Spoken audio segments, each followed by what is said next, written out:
My family booted my 7-year-old and me out during Christmas dinner. You should leave and never return, my sister said. Christmas is so much better without you, Mom added. I didn't beg. I just said, then you won't mind me doing this. 5 minutes later, they were begging me to undo it. Technically, I didn't even get to finish my meal. There was still gravy on my plate and a fork in my hand, hovering like it had forgotten what job it was supposed to do.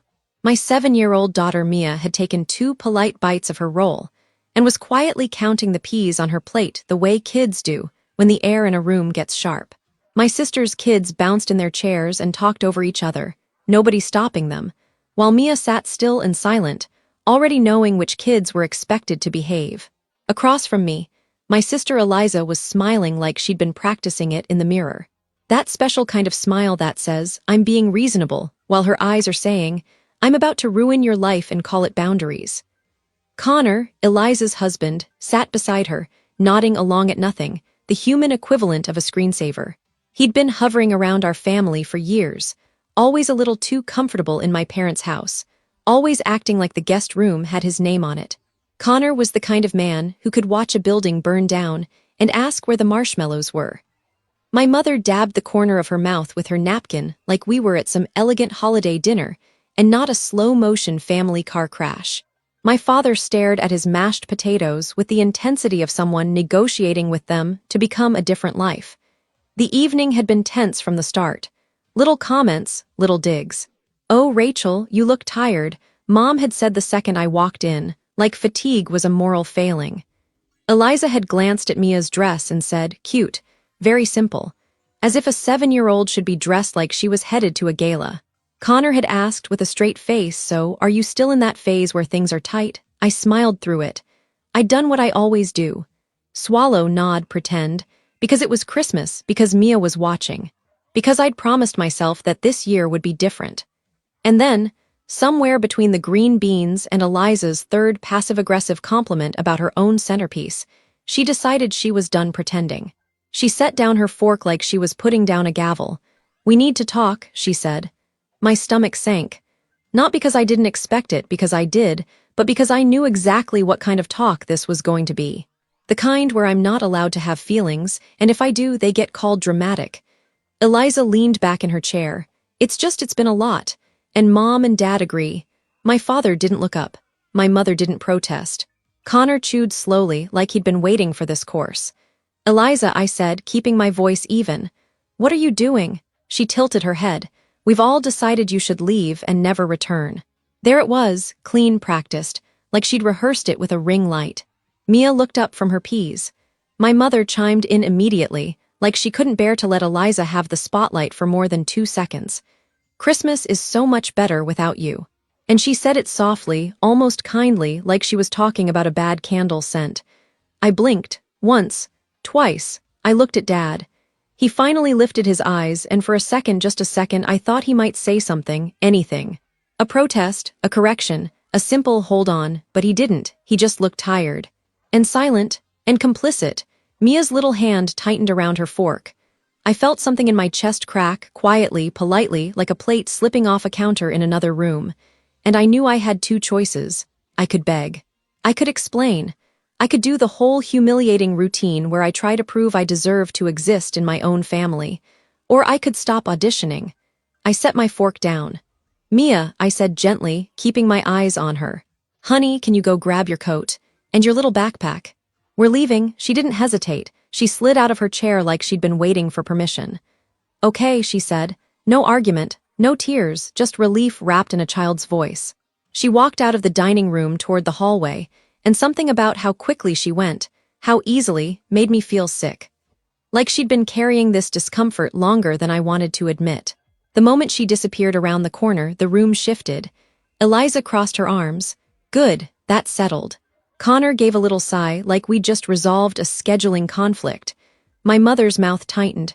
Rachel, don't make this harder than it has to be. I stared at them, all of them, and I felt my face do something unexpected. It smiled, not a warm smile, not a friendly one. The kind of smile you make when you realize you've been trying to win a rigged game. Okay, I said calmly. Eliza looked smug. Finally, I stood up slowly, pushing my chair back. Then you won't mind me doing this.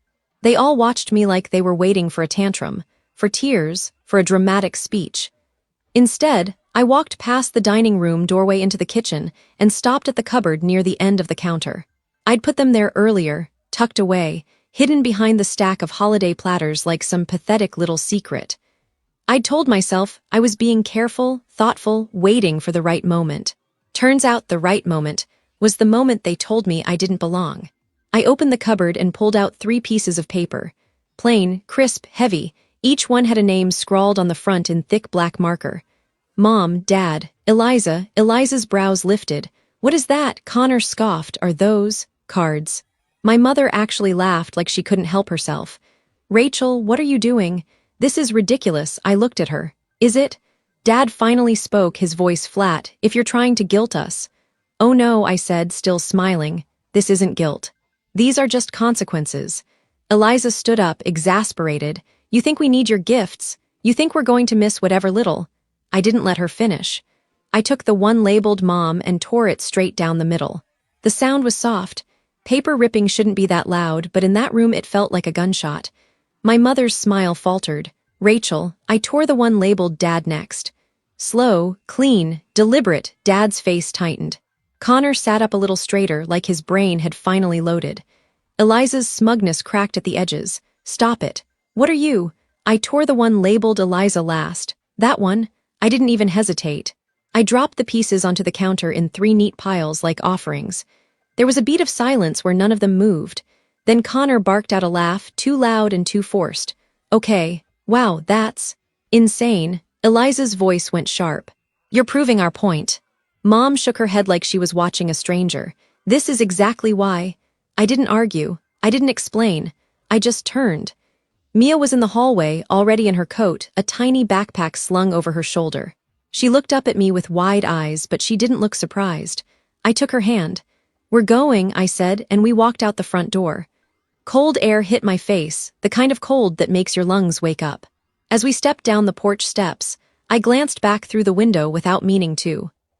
I saw them staring at the counter, then moving not angry anymore curious. Mom leaned forward and picked up a torn piece. Dad came closer.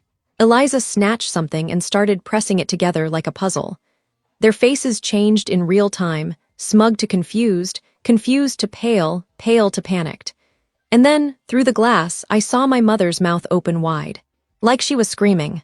I couldn't hear it clearly at first, then I could. The door flew open behind me. Rachel, footsteps, almost, clumsy, Eliza's voice, higher than I'd ever heard it. Wait, wait, come back. Mia's hand tightened in mine as we reached the car. Rachel, Mom's voice cracked. Please, please, you can't. Dad sounded different too, not calm, not silent. Rachel, stop, just stop and talk. I opened the car door, still holding Mia's hand. I looked at their faces, pale, frantic, transformed. 5 minutes ago, they told me Christmas was better without me. Now they were begging me to reverse something they still couldn't admit out loud. I slid into the driver's seat. Mia climbed in beside me. I started the engine, and I drove away. My sister Eliza is 6 years older than me. That matters more than you'd think. 6 years is the difference between being the baby everyone fusses over and the kid who's old enough to know better. 6 years is the difference between being precious and being useful. Eliza was the golden child before she had a full set of teeth. My mom used to say she was a miracle, like she'd personally negotiated with the universe for a daughter who could smile on command. Eliza was the kid strangers complimented in grocery stores. What a little lady, they'd say, so well behaved. I was the kid behind her, holding the cart, being told not to touch anything. If Eliza cried, the world stopped. If I cried, I was dramatic. Eliza got dance lessons. I got told to watch her while Mom ran errands. Eliza got it, she's just passionate. I got, why can't you be more like your sister? Holidays were where it really showed. Eliza would open gift after gift while everyone watched. She'd squeal perfectly, laugh perfectly, hug Mom perfectly. My mother loved that. I loved the performance of it. Loved having a daughter who could make her look like the kind of mother people complimented. I'd get something practical. Pajamas, a sweater, a book. Then I'd get handed a trash bag and told to clean up the wrapping paper. And the craziest part is, I didn't even know it was wrong for a long time. When you grow up inside a system, you assume it's just how gravity works. By the time I was a teenager, I'd perfected the art of making myself small. I learned which subjects made my mother sigh, which opinions made Dad go quiet, which emotions made Eliza roll her eyes. So I stopped having them, or I stopped showing them anyway. I left for college and thought maybe distance would fix it. I thought maybe being away would make my family miss me. They didn't. They missed having someone to blame when Eliza was unhappy, but that's not the same thing. I met my husband Daniel in my mid-20s. He wasn't loud. He wasn't flashy. He was the kind of man who would quietly hand you a cup of coffee without making a big deal about it. Like kindness was something you were allowed to receive without earning. On our third date, I mentioned my sister and my mom, laughing like it was normal. Daniel didn't laugh back. "That's not normal," he said. I remember staring at him like he'd spoken another language. He said it again, softer. "Rachel, that's not okay. No one had ever said that to me before." We got married a year later. My parents acted supportive in public. Eliza acted thrilled for Instagram. Connor, who was still just Eliza's boyfriend at the time, made a joke about how Daniel was brave to marry into our family. Daniel smiled politely and didn't take the bait. Daniel worked as a construction engineer. He was proud of it. He liked building things that lasted, liked solving problems most people didn't even notice were there. He worked long hours on big projects, commercial builds, renovations, entire sections of city blocks that used to be empty lots. It paid well, not private jet well, but well enough that we weren't constantly counting pennies. And because I'm apparently incapable of not trying to win my family's love, Daniel and I quietly started helping my parents. Nothing insane, nothing dramatic, just a consistent $200 a month, every month, like a little financial life support line. Sometimes more if something came up. Car trouble, a utility bill, an emergency that somehow always arrived right after Eliza bought something expensive. My parents never thanked me properly, not once in a way that felt real. It was more like they accepted it, like it was a natural resource that had finally started producing again. Eliza took credit for it in her own special way. She'd say things like, "I told them we'd figure it out," as if she'd personally worked overtime to cover the payment. Connor would nod and say, "Family takes care of family." And I would swallow the irritation because Daniel would squeeze my hand under the table and remind me, without words, that I wasn't crazy. Then came the day everything broke. 6 months ago, Daniel died at work. He was on site for a routine walkthrough, a normal day, a day he didn't think would be his last. A scaffold platform collapsed, just gave out under him. Later we learned there had been complaints, warnings, little corners cut because someone wanted to save time, money, paperwork. They called it a tragic accident in the first statement, like tragedy is something that just happens randomly, like weather. But the investigation called it preventable. I remember getting the call. I remember the way my body went cold. I remember sitting on my kitchen floor with my phone pressed to my ear and thinking, this can't be real. This can't be my life. Then it was. After the funeral, everything got practical in the worst way. Bills didn't pause because I was grieving. Groceries didn't become free because I'd lost my husband. Mia still needed school clothes and dinners and bedtime stories, and I was suddenly doing all of it alone. The $200 a month to my parents stopped immediately, not out of spite, out of reality. I could barely keep my own lights on. My family noticed the missing money faster than they noticed my grief. Mom started calling more often, but not to ask how I was. To ask, in that careful voice, whether I was still managing. Eliza asked if I was being smart with my finances, like Daniel's death was a budgeting issue. Connor made a joke about how life insurance must be nice, and then laughed when no one else did. I didn't ask them for help right away. I lasted longer than I should have, because asking my family for anything feels like handing them a weapon. But one month I had to. Mia got sick. I missed work, the car needed a repair. The numbers didn't work, so I asked, not for a fortune, not for a bailout, just enough to cover the gap. My parents sent a small amount and then my mother posted about it. A Facebook post with a sad emoji and a smiling family photo like they had just donated a kidney. "Sometimes you have to step up for your family," she wrote, "even when it's hard. Praying Rachel learns to stand on her own again soon." Eliza commented first, "We're always here for her." I just stopped asking for anything ever again, and I kept quiet about the one thing that might have changed everything. The payout. Because it didn't come right away. It wasn't some magical check that appeared the moment Daniel died. There were lawyers, paperwork, delays, meetings. Phone calls that made my stomach twist. The company dragged its feet. Their insurers moved like molasses. Everything took time. I hired someone to handle it because I couldn't carry grief and bureaucracy at the same time without collapsing. For months it felt like shouting into a void, and then, very recently, right before Christmas, it finally came through. A life-changing amount. More money than I'd ever seen attached to my name. I stared at the account balance the way you stare at a stranger who looks exactly like someone you lost. Like it couldn't be real. I didn't spend it. Not really. I didn't run out and buy a new car or a new wardrobe or a new personality. I still looked like myself. Still sounded like myself. Still had a kid who needed snacks and a bedtime story, but the number was there. And the first thing I thought, because I am apparently committed to learning lessons the hardest possible way, was I should help them.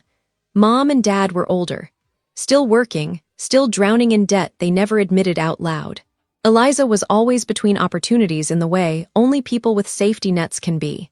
Connor had a talent for turning other people's money into our plans, and I thought, maybe this could fix it. Maybe this could buy peace. Maybe if I walked into Christmas and handed them something big, something that mattered, they'd finally see me as more than a burden. So I took a massive chunk of it and prepared 3 gifts, 3 pieces of paper, 3 names. I drove to their house with Mia in the back seat, telling myself this was a fresh start, telling myself this would change everything. Meanwhile, all they could see was the version of me they'd created in their heads, the broken widow who showed up at Christmas to ask for more. They chased me all the way to the end of the driveway, Eliza barefoot on the cold pavement, Mom clutching her coat around her shoulders like she was the victim of the weather, Dad moving faster than I'd seen him move in years. Funny what urgency does when it's tied to money. Rachel, Mom shrieked, "Stop, please, undo it." Connor yelled from behind them because of course he did. Mia stared out the window, silent, her face pale in the dashboard light. I didn't stop the car. I didn't roll down the window. I just drove. Not because I was trying to be dramatic, but because I didn't trust myself to speak. Not with Mia right there hearing every word. Not with my heart hammering in my chest and my hands shaking on the steering wheel. I drove until the streets blurred. I drove until Mia whispered, "Where are we going?" And that's when it hit me. I couldn't go home. Home was a couple of towns away. I'd planned to stay at my parents' house overnight. That was the whole point. Christmas together, family together, like I could stitch us back into something whole. Now it was late. Mia was exhausted. And I wasn't about to drive 2 hours through the dark with a kid who just watched her grandparents throw her out like trash. So I pulled into the parking lot of a hotel off the highway. Not a motel. Not a roadside place with flickering lights and suspicious carpet stains. A real hotel, warm lobby, clean smell. A place where the person at the front desk smiled at Mia like she mattered. Because if I couldn't give my daughter a loving family, I could at least give her a safe room and hot chocolate. I booked a room with 2 beds. Mia kicked off her shoes and climbed onto one of them like she'd been holding her breath all day. I sat on the edge of the other bed and stared at my hands. For a minute, neither of us spoke. Then Mia said softly, "Grandma doesn't like me." My throat tightened. "Mia, she doesn't," Mia insisted, her voice small but sure. "She likes Eliza's kids. She always gives them good presents. She always hugs them first." I felt a sting behind my eyes, sharp and hot. "That's not your fault." Mia shrugged like a kid who has already decided the world is unfair and is just trying to understand the rules. "It's not my fault," she repeated, like she was testing the sentence. I took her hand. "No, it's not. And you don't have to make people like you by being quiet, or good, or small." Mia looked at me like she was hearing something new. "But you do," I froze, because she wasn't wrong. Kids don't miss much. They just don't always have the words. I swallowed hard and pulled her into my arms. "I'm sorry," I whispered into her hair. "I'm so sorry." Mia yawned, the adrenaline finally wearing off. "Can we watch a movie?" "Yes," I said, voice thick. "We can watch whatever you want." We ate vending machine snacks on the bed and watched a Christmas movie where everyone learned the true meaning of family. Mia laughed at the silly parts. I laughed too, but it came out a little broken. My phone buzzed nonstop on the nightstand. Mom, Dad, Eliza, Connor, over and over. I ignored it while Mia was awake. After she finally fell asleep, sprawled sideways across the bed like a starfish, I stared at my phone until the screen dimmed. It buzzed again. Mom, I answered. Rachel. Her voice burst into my ear, too bright, too high, like she'd been crying and was trying to hide it. Oh, finally, where are you? Are you safe? Is Mia okay? I almost laughed. Now you care. Rachel, please, she said quickly. We didn't mean it. You know we didn't mean it. In the background, I heard Eliza's voice, sharp, angry, tell her to come back. Dad's voice, too, low and tense. Put it on speaker. Mom hesitated. Then I heard the click. Rachel, Dad said, this is ridiculous. Come back here and fix this. Eliza cut in. Yeah, stop acting like a martyr. You're ruining Christmas. I stared at the sleeping shape of my daughter and felt my chest go tight again. You already ruined Christmas, I said quietly. You told me to leave and never return with my kid sitting right there. We were upset, Mom said fast. Emotions were high. You know how, Eliza? I do, I said. I know exactly how Eliza is, and I know exactly how you are. I came to give, not to take. I came to help you, and you treated me like I was there to beg. Eliza snapped. You don't get to tear something like that up and walk away like it meant nothing. Dad's voice rose. Rachel, you need to fix this. You can redo it. You can write it again. Right now, there it was, no apology, not love, panic. I took a breath. No, I said, not tonight, not after what you said. Mom's voice cracked. Rachel, please, no, I repeated. And this time it felt steady. Good night. I ended the call and turned the phone face down. My hands were shaking, but my mind was calm in a way I hadn't felt in months. Outside, cars hissed past on the wet road. Inside, Mia slept, safe. And somewhere in my parents' house, they were staring at 3 torn pieces of paper and realizing they'd just voted themselves out of the best outcome they'd ever get. For a few days after Christmas, everything went quiet. No calls, no texts, no checking in. Not even a passive-aggressive message from Eliza with a prayer hands emoji and a threat hidden behind it. At first, the silence felt like a relief, like the world had stopped shaking long enough for me to breathe. Mia went back to her routine. School, breakfast, homework. She asked fewer questions about Grandma. She didn't mention Christmas again, which somehow hurt more than if she had. I unpacked the suitcase we'd brought for what was supposed to be a family holiday. I folded Mia's little sweater and felt my stomach twist with anger all over again. Then, on the 3rd day, I opened Facebook. And there it was, a post from Eliza, a photo of her in my parents' living room, smiling in front of the tree like she'd just won an award. Connor beside her. Mom in the background holding a mug like she was staring in a wholesome holiday commercial. The caption was long. Of course it was. It started with something about family and betrayal, and ended with something about how some people show their true colors. She didn't use my name at first, which was almost worse, like I was a rumor than she did. Rachel showed up on Christmas looking for sympathy, Eliza wrote. And when we finally set boundaries, she humiliated our parents and stormed out. Some people will take everything and still demand more. Comments poured in under it. Aunts, cousins, people I hadn't spoken to in years. Praying for your parents. Some people are so ungrateful. Poor Mom and Dad. Then Eliza went for the throat. And yes, she wrote, before anyone asks, Rachel got a huge payout from Daniel's death, and she won't give her own family a penny. She'd rather punish us than act like a decent human being. I stared at the screen, my hands cold. I profited off my husband's death. That's what she was implying. That I was lucky. That I should be grateful. That I owed them a cut of grief. My phone started ringing again within the hour. The flying monkeys, as my therapist would probably call them if I had the time to get one. An aunt, I just think you should apologize. Your parents are devastated. A cousin. Eliza said you went crazy and ripped up money in front of them. Another cousin. Is it true you got paid? That's wild. A message from someone I barely remembered. Family is all you have. I didn't answer at first. I made me a lunch. I helped her with a math worksheet. I watched her color a picture of a snowman and wondered what kind of adults could look at a child and decide she didn't deserve a seat at the table. By the end of the day, I was done being quiet, because quiet had never protected me. Quiet had only made me easier to blame. I opened my bank app and pulled up the transfers I'd been making for years. $200 a month, every month. I took screenshots. Then I scrolled back to the Facebook post, my mother had made after Daniel died. The one where she bragged about sending me a small amount like it was charity. I screenshot that too. Then I typed, not a rant, not a novel, just the truth, clean and sharp. Eliza, I wrote. You told me to leave and never return on Christmas. In front of my 7-year-old. Mom agreed. Dad stayed silent. Then I posted the receipts. Years of monthly payments. Quiet help I never bragged about. And right beneath it, my mother's old post. Her sad emoji.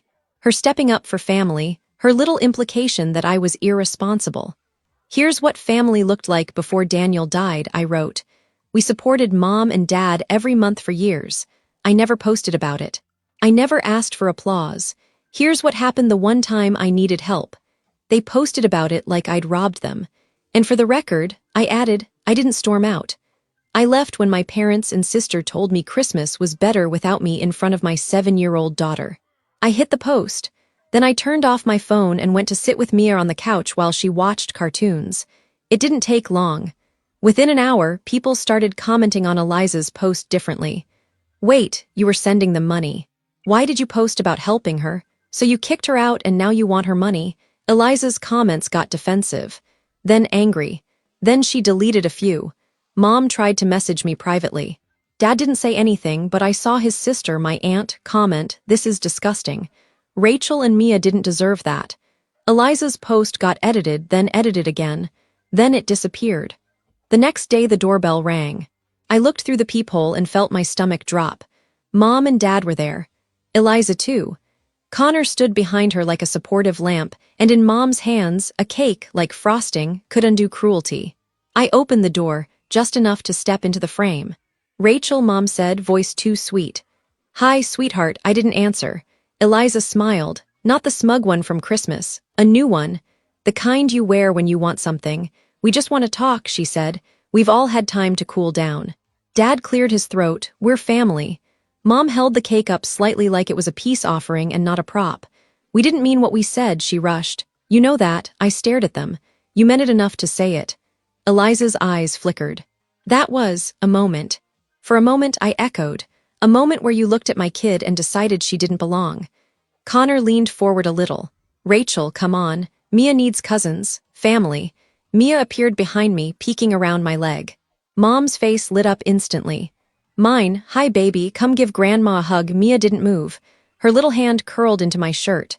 Eliza's smile tightened, but she kept it glued on. See, this is what we're talking about. We can fix this. We just need to be together. I could practically hear the unspoken part. We just need access. We just need the door open. We just need you close enough to pressure again. I took a breath. No, I said. Mom blinked. Rachel, no, I repeated. Calm, flat, final. You don't get to throw us out and then show up with cake and pretend you're kind. You don't get access to my daughter after you proved you don't even see her as family. Dad's jaw clenched. You're being cruel. I looked at him. You taught me. Eliza's mask slipped for half a second. The anger flashed. The entitlement. Then she caught it again. Quick as a snake. Rachel, she said softly, don't do something you'll regret. I smiled just a little. I already did something I regret. And it wasn't tearing up paper. I stepped back and closed the door. I locked it. And for the first time in my life, locking someone out didn't feel like cruelty. It felt like protection. About 8 months have passed since that Christmas. Long enough for the noise to fade. Long enough for the truth to settle into places that can't be argued with anymore. The settlement was $2 million. I never said it out loud back then because it didn't feel real, and because I knew the moment I did, it would stop being about grief and start being about entitlement. I had planned to give my family around $500,000 of it, enough to pay off my parents' mortgage and debts, enough for them to retire without panic, enough to give Eliza a clean reset instead of another scramble. They didn't get a single dollar. Instead, I bought a modest house outright. Nothing flashy, just solid, quiet hours. Most of the money went straight into long-term savings and conservative investments.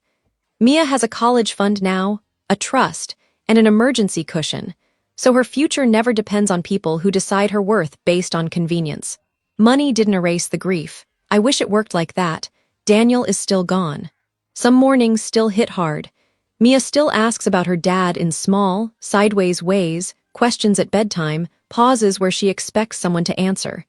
The difference is that the grief isn't tangled up with fear anymore. We're sad. But we're safe.